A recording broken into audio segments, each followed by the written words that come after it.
ধরুন, তৃতীয় বিশ্বযুদ্ধ শুরু হয়েছে। পূর্ব দিকে চীনের সঙ্গে ভারতের সীমান্তে আগুন, পাকিস্তানের যুদ্ধবিমান কাশ্মীরের আকাশে। আর সেই মুহূর্তে কেউ জিজ্ঞেস করে, বাংলাদেশ কি করবে? আপনার উত্তর কি? চীনের পক্ষে, পাকিস্তানের পাশে, নাকি ভারতের বিরুদ্ধে? এই ভিডিওতে আপনি জানবেন কেন বাস্তবতা বলছে বাংলাদেশ ভারতের বিরুদ্ধে যুদ্ধ করতে পারবে না, বরং চাইলেও না।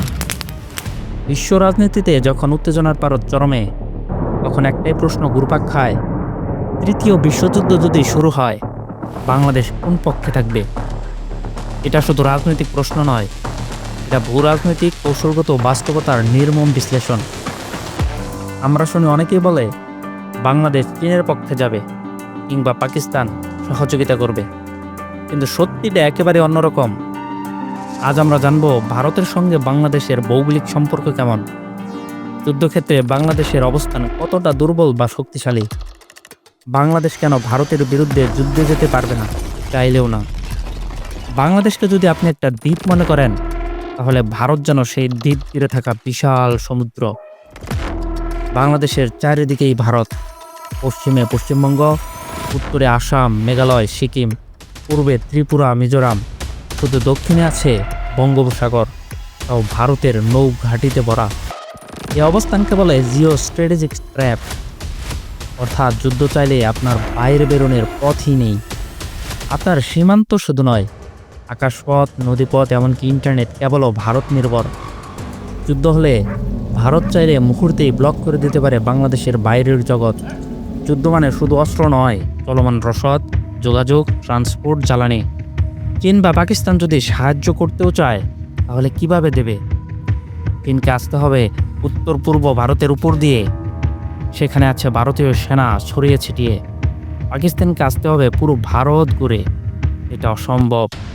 এমন পরিস্থিতিতে বাংলাদেশ যুদ্ধ শুরু করলেও ৭২ ঘন্টার মধ্যে রসদ বন্ধ হয়ে যাবে। বাংলাদেশ সেনাবাহিনী প্রশিক্ষিত, দক্ষ এবং শান্তিরক্ষী মিশনে সফল। কিন্তু ভারতের তুলনায় পরিসংখ্যান বলছে, অ্যাক্টিভিটি মিলিটারি ভারত ১৪ লক্ষ প্লাস, বাংলাদেশ ২ লক্ষ plus. Fighter jet Bharat ৫০০ plus, Bangladesh ৫০-এর নিচে। নৌবাহিনী ভারত পরমাণু সাবমেরিন সহ, বাংলাদেশ সীমিত ও উপকূলীয়। ক্ষেপণাস্ত্র প্রযুক্তি বাংলাদেশ ব্যালিস্টিক সুপারসনিক, বাংলাদেশ স্বল্প পরিসর। বাংলাদেশ চীন ও ভারতের সঙ্গে সম্পর্ক ভালো রাখতে চায়। ভারতের সঙ্গে আছে পানি, সীমান্ত, নিরাপত্তা ইস্যু। চীনের সঙ্গে আছে বাণিজ্যিক, অবকাঠামোগত সহযোগিতা। এই দুই দেশের মধ্যে যুদ্ধ হলে বাংলাদেশের কৌশল হবে নিরপেক্ষ অবস্থান ধরে রাখা, কারো বিরুদ্ধে যাওয়া নয়, সবার সঙ্গে সহাবস্থান। ১৯৭১ সালে বাংলাদেশের স্বাধীনতায় ভারতের ভূমিকা ঐতিহাসিক। এটা শুধু রাজনৈতিক নয়, রক্তে লেখা সম্পর্ক। যতই সমস্যা থাকুক, এই ইতিহাস এত সহজে মুছে যায় না। তাই বাংলাদেশের সেনাবাহিনী হোক বা জনগণ, ভারতের বিরুদ্ধে যুদ্ধে যাওয়ার সিদ্ধান্ত নিতে অনেকবার ভাববে।